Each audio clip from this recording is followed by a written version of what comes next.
गोरखपुर के BRD medical college में एक आश्चर्यचकित कर देने वाली घटना सामने आई। शुक्रवार की सुबह एक पति ने अपनी पत्नी के साथ सिर्फ इसलिए मारपीट की क्योंकि उसने दूसरी बेटी को जन्म दिया। यह घटना न केवल अमानवीय है बल्कि समाज में बेटियों के प्रति गहरी रूढ़िगत सोच को भी उजागर करती है। कुशीनगर की रहने वाली निशु की शादी 5 साल पहले गोरखपुर के तिनकोनिया गांव के जेठू से हुई थी। दंपत्ति की पहले से ही एक 3 साल की बेटी है। निशु के दूसरी बार गर्भवती होने पर ससुराल वालों को बेटे की उम्मीद थी। गुरुवार रात को प्रसव पीड़ा शुरू होने पर निशु को बीआरडी मेडिकल कॉलेज में भर्ती कराया गया, जहां उसने एक स्वस्थ बेटी को जन्म दिया। लेकिन बेटी के जन्म की खुशी के बजाय जेठू का गुस्सा भड़क उठा। उसने अस्पताल के वार्ड में ही निशु के साथ गाली गलौज शुरू कर दी और फिर मारपीट पर उतर आया। निशु की हालत पहले से ही कमजोर थी, फिर भी जेठू का क्रोध कम नहीं हुआ। यह देखकर अस्पताल में मौजूद अन्य लोग भी स्तब्ध रह गए। निशु की असहायता और दर्द की चीखें वार्ड में गूंज रही थी। मारपीट की खबर मिलते ही निशु के मायके वाले तुरंत अस्पताल पहुंचे।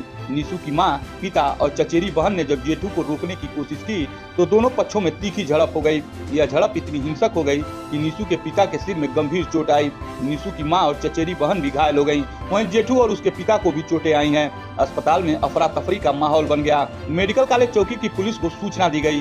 दोनों पक्षों ने एक दूसरे के खिलाफ शिकायत दर्ज कराई है। मौके पर पहुंची पुलिस ने स्थिति को नियंत्रित किया और घायलों को प्राथमिक उपचार दिलवाया। निशु और उसकी नवजात बेटी की देखभाल के लिए अस्पताल प्रशासन ने विशेष इंतजाम किए हैं। सीओ गोरखनाथ रवि कुमार सिंह ने बताया कि गुलरिहा थाना मामले की गहन जांच कर रही है। दोनों पक्षों के बयान दर्ज किए जा रहे हैं और दोषियों के खिलाफ सख्त कार्रवाई की जाएगी। पुलिस ने यह भी आश्वासन दिया कि निशु और उसकी बेटी की सुरक्षा सुनिश्चित की जाएगी। यह घटना न सिर्फ एक परिवार का मामला है बल्कि यह समाज में बेटियों के प्रति गलत मानसिकता और लैंगिक भेदभाव की कड़वी सच्चाई को दर्शाता है। बेटियां किसी से कम नहीं हैं, वे परिवार और समाज की शान हैं। फिर भी आज 21वीं सदी में भी ऐसी घटनाएं हमें सोचने पर मजबूर करती हैं।